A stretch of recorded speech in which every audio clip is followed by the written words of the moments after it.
Welcome to Europe, where we defend peace by buying drones, protect the climate by panicking about bees, and celebrate inclusion by confusing the alphabet.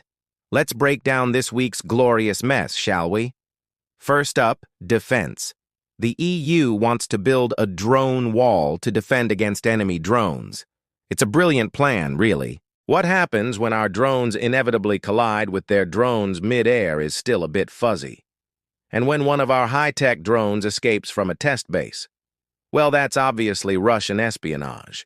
Not because we have any proof, but because it sounds way better than admitting, oops, our multi-billion-euro software glitched again.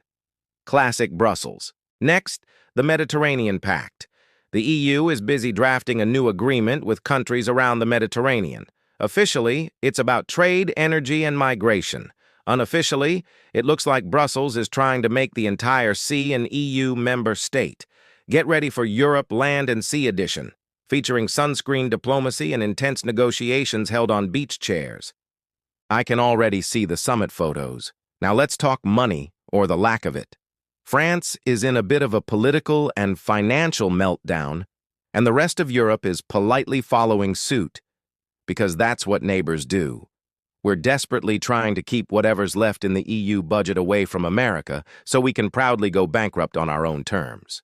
Meanwhile, insurance giant Munich Re is warning of social unrest, as if strikes and riots weren't already a cherished European pastime. Feeling anxious?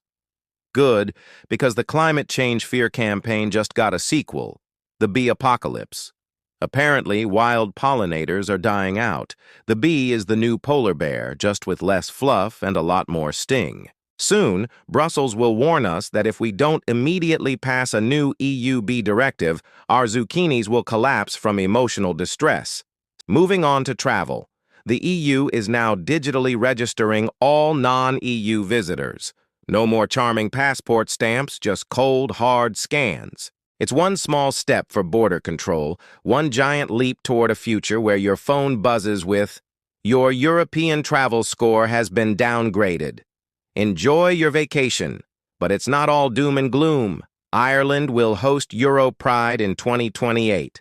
Get ready for a week of rainbows, glitter, and pure chaos in Dublin.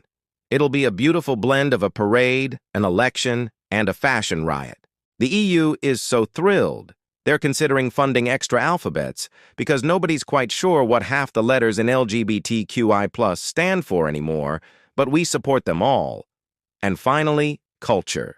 The EU continues to export its unique brand of diversity through film festivals. You know, the kind where Snow White is played by an African actress and the Seven Dwarfs are replaced by gender-neutral, vertically challenged CGI beings.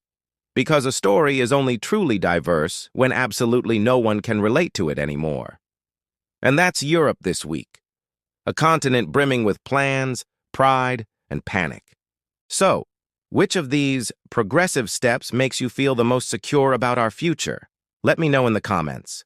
Thanks for watching, and don't forget to like and subscribe for more updates from the theater of the absurd.